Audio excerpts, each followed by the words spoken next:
Thank you for assist in this opportunity for our poster that is called n-ALKANAL Functionalized Coffee Cellulose Nanofibrils for Tissue Engineering Applications. In this opportunity, our group, research group is working in the production of cellulose nanofibrils using a ball milling technique. This technique is possible to green the material onto nano-size materials.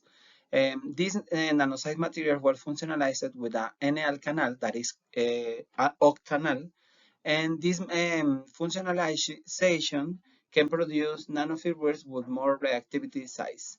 These cellulose nanofibrils were obtained from spent coffee grounds residues, and after a series of isolation steps, we obtained the cellulose from these spent coffee grounds. After that, we green the material onto the nano-size material, and finally, we introduce this functionalized cellulose nanofibrils into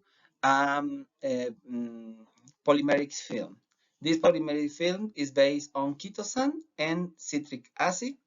Also, we introduce glutaraldehyde to produce the cross-linking inside of the hydrogel. This hydrogel, the first application is to use as a tissue engineering. This material can be an scaffold for even produce growth of cells or inhibit the production of different cells. In our case, we prepare the hydrogel, and after that, we use the hydrogel as an agar. The techniques that we use to produce the results of this investigation were, as we see in the right side of the screen, confocal to observe the delignification of the material after the isolation step.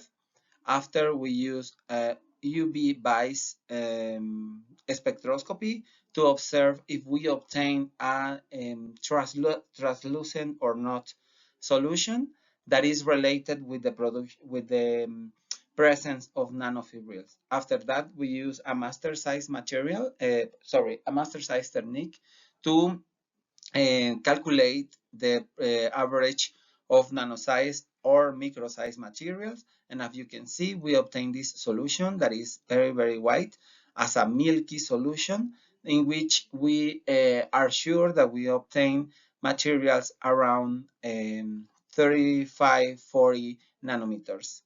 To corroborate that we obtain first the cellulose and after we use and we produce a functionalized material, we use X-ray diffraction, Fourier transform, infrared, and also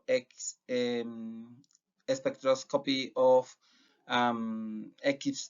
XPS to observe the characteristic signals for cellulose and the cellulose functionalized. After that, we prepare the hydrogel that you can see in the introduction part. That is a small circular or spheric material, and we introduce this hydrogel in a microbiological preparation that was using Escherichia coli and Salmonella typhi to obtain the growth that are typical for contamination or cross-contamination of food or in tissue. As you can see, the agar materials that are agar solutions that enrich the growth of bacterial are enhance the growth of these bacteria. In the case of the hydrogels, as you can see, any bacterial is grow, and the hydrogels are similar to the control. To corroborate these results, you can observe in the confocal in the figure 3 that E. coli and Salmonella typhi in the agar are very, very present. They have the typical bacillus shape that they have, but when we use the agar, all the E. coli and the Salmonella typhi are completely dead due to the dye that we use. We use FDA to colorate the live cells, and the dead cells we use